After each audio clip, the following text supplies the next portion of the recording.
Hello everybody, welcome to my channel, Deadshot Dumbass, and thank you for joining me. Today we're going to be playing some Witcher 3, and oh man, I, this, I, uh, meh, well, I mean, okay, to start with, to start with, this game is so good. By the way, we just chose the difficulty there. We're going to be on Blood and Broken Bones, which is still somewhat difficult, but not suicidal. Anyway, this game, I am talking over the opening intro. I'm imagining most of the people who are searching through, searching for Witcher Let's Plays have already seen, most of the videos where they're talking throughout, their gameplay, but they're not talking through the cutscenes. And I'll probably do something like that. Like some cutscenes I'll be quiet for just because, well, I enjoy them a lot. To be honest with you, even this one right now, like everything about this game, it's just so good. It's just so good. It had me that speechless earlier because I everything from walking around this game and just enjoying the freaking forests to going around town and, playing Gwent with a bunch of people, winning a bunch of money, and then, having sex with a hooker at the freaking Casa or Passiflora. Everything about this game just makes me happy on a visceral level. And, I don't know. I wanted to maybe share that with those of you who wanted to watch, so we shall see how it goes. Um, just a little bit of an introduction to this cinematic and kind of explaining what's going on here. There was a battle just fought, like probably maybe a week or two, maybe three before the start of the game. And this girl that we're chasing, the one with dark hair who has the crow following her, her name's Yennefer, by the way.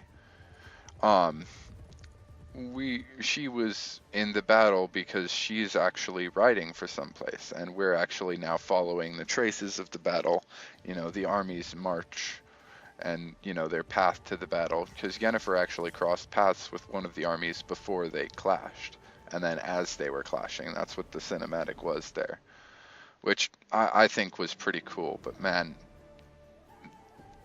oh man, this intro though. And everything, even the game itself, the in-game cutscenes look beautiful.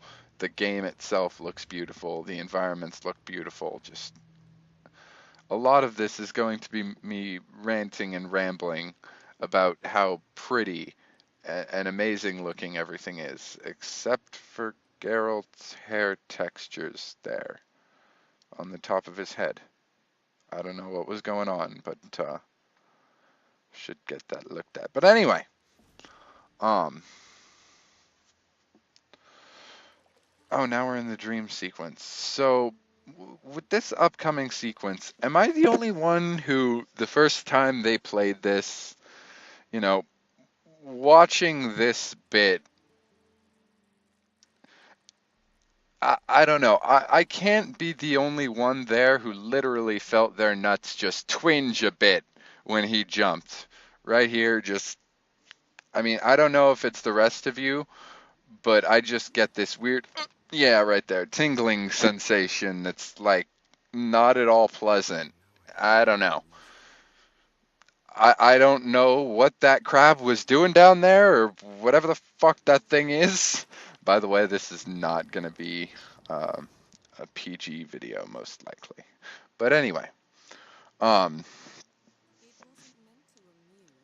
well, we're playing The Witcher 3, and I sincerely doubt I'm going to censor much. So, yeah. It's not going to be PG. Anyway,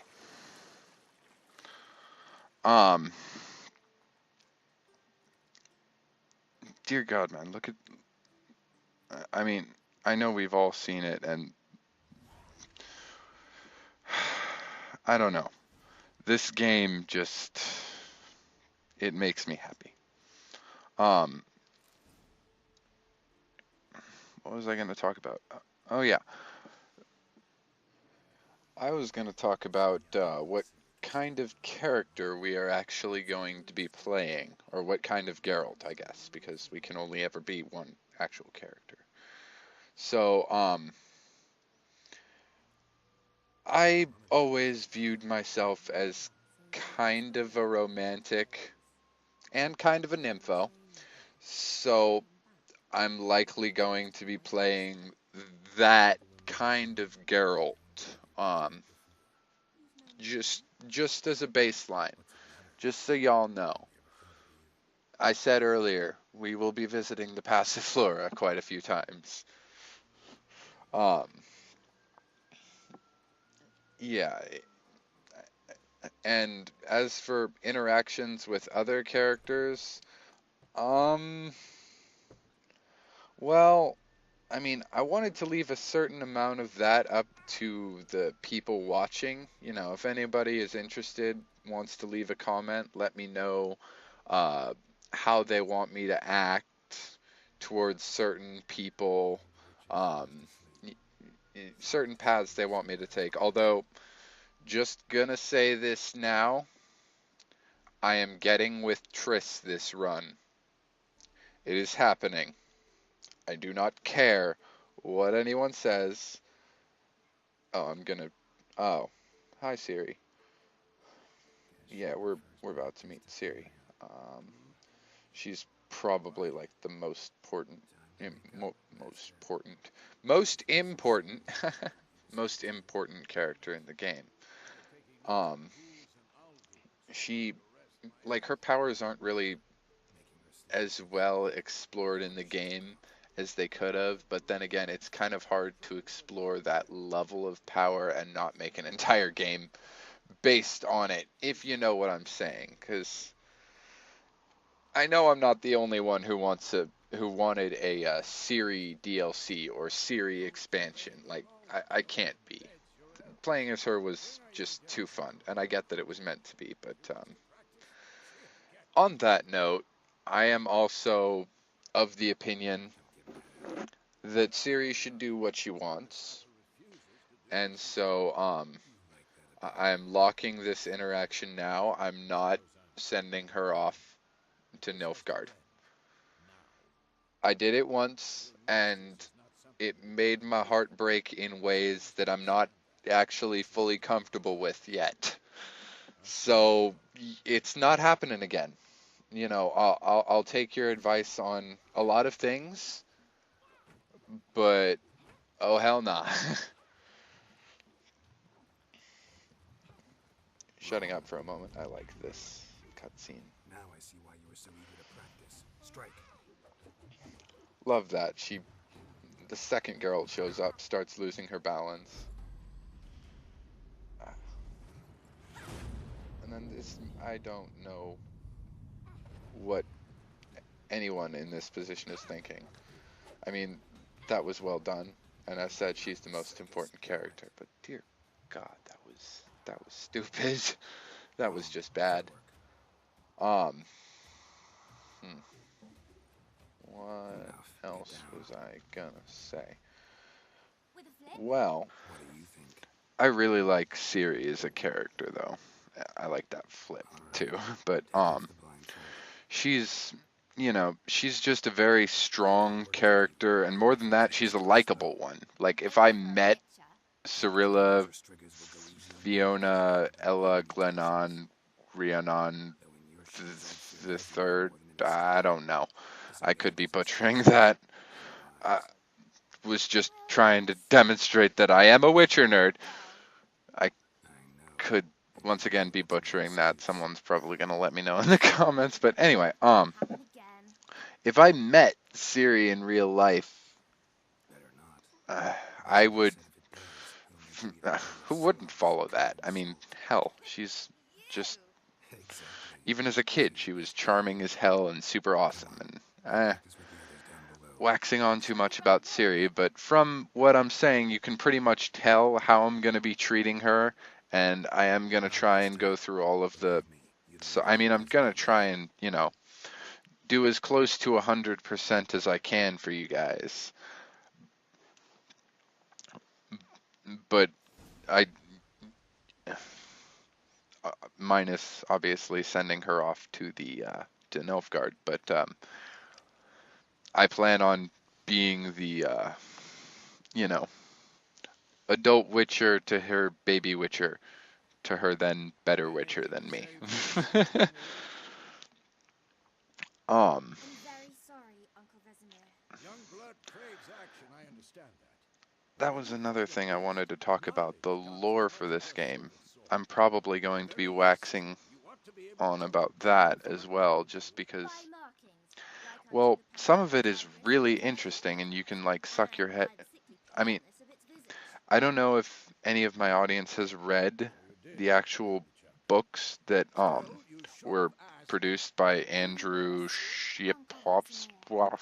Shipovsky, some Russian name that I have Never great had difficulty one of pronouncing Arthur's right now. lessons as a kid. Shipovsky, Use tricks I think. to have maximum effect.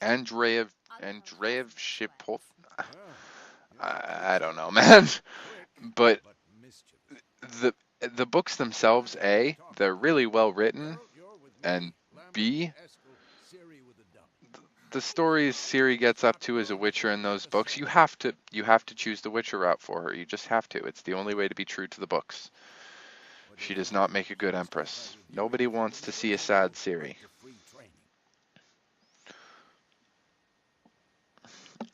Also, you might have noticed I've been skipping the tutorials. I might have played through this game just a couple of times. Just a couple though. So you're not going to be seeing the intense mastery of someone who's, min-maxed the shit out of The Witcher 3, but you're also not going to be seeing some noob who's walking in on day one. Get down here. Oh, that was. A little she-devil. I really like Lambert here, and in general in the story too. Lambert, he's prickly, and if I met him in real life, I'd probably we'd be the bros that never talked, but when he was there, I knew he had my back. I think. I don't know. I haven't figured out exactly which character I am in this whole debacle. I'm probably Geralt, but that's me. The first time I saw this dream sequence, though, I was a little bit scared because I didn't know. I mean, everything looks fine, and then he looks at. There's like, what is going on with this scarecrow over here? Because this ain't a scarecrow. This is a face? The fuck? Is that Ciri's eyes? And then you look behind you and oh shit. Literally, the first time I saw that, I thought it was one of those games where you fought the end boss to start with, and then they sent you back and you had to do it all over again. I was a little bit scared. And then he wakes up. Now, it might have had something to do with the fact that I was a little bit high my first time playing this game that I forgot he was dreaming, and that got me so scared. But you know, that was a legitimate fright for me. Another thing I will say is for the people inside Geralt's circle, I am going to try and be supportive for the most part. Even Yennefer and me being a bitch and turning her down when I do so, I will try and be supportive of her afterwards, just because I can't not. But minus my interactions with Triss, Yennefer, and Ciri, tell me what you guys want to see, and I will make it so. Funny, isn't it? She's never been there. Seems so Give me a long second. ago. Gotta hydrate here.